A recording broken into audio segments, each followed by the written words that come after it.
একদিনে দুই দিন এর বক্তব্য 1.5 মিলিয়ন 2 দেখবেন একদিনে দুই দিন এর বক্তব্য 1.5 মিলিয়ন 2 মিলিয়ন।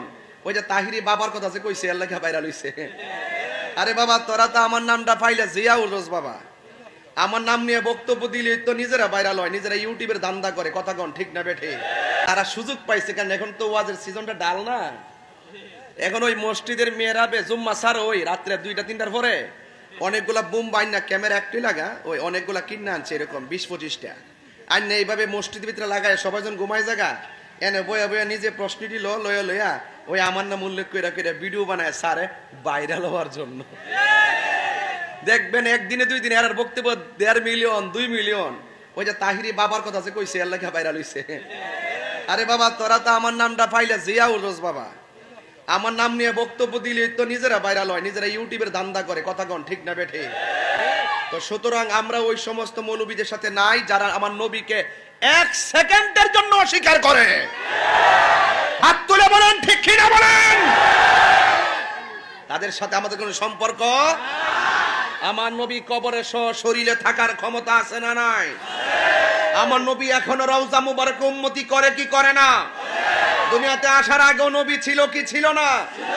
মা আমেনার মাস থেকে প্রকাশিত হওয়ার পর শুভ আগমনের পর নবী হয়ে আসছে কিনা? এবং 40 বছর নবুয়ত প্রকাশের পর নবী আছে কিনা? কিয়ামত পর্যন্ত থাকবে কিনা? জান্নাতে যেই নবী সর্বপ্রথম ঢুকবে সেই নবী আমার নবী। ওই নবীর সঙ্গে বিরোধিতা করে কবরে গেলে শান্তি পাওয়া যাবে না। এই জন্য আল্লাহ কোরআনে বলছেন। আরেকটা কথা ছোট কথা বলি, পরে পারবো না এই জন্য বলে ফেলতেছি। আমি বলছিলাম 24 ঘন্টার ভিতর আলটিমেটাম দিচ্ছিলাম মামলার জন্য। আমাকে কৌমি ঘরানার একজন আলেম আমার সাথে কথা হয়েছে, উনি বলছেন যে তাহির সাহেব আপনি মামলা যায়েন না, আমার সাথে ওনার দেখা হবে কালকে সকালে, আমি ওনাকে বলবো বিষয়টা। আমি বলছি ঠিক আছে আপনি তাইলে বলেন, আমি আর গেলাম না, তবে উনি যদি ভুল স্বীকার করে তাহলে আমি প্রয়োজন ওনাকে সেলুট দিব।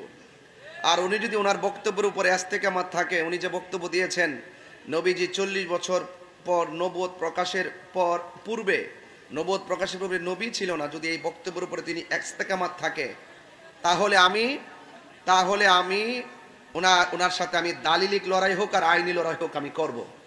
কারণ তার কাছ থেকে জাতিকে সতর্ক করা উচিত, কথা বলেন ঠিক কিনা? তবে আরেকটা ধন্যবাদ দিতেছি চাচারা, ওই মুরব্বীরা বাবারা, আরেকটা ধন্যবাদ দেই কওমি ঘরানার একজন আলেম, আদম বাইনা রূহ ওয়াল জাসাদ, আদম যখন রূহে এবং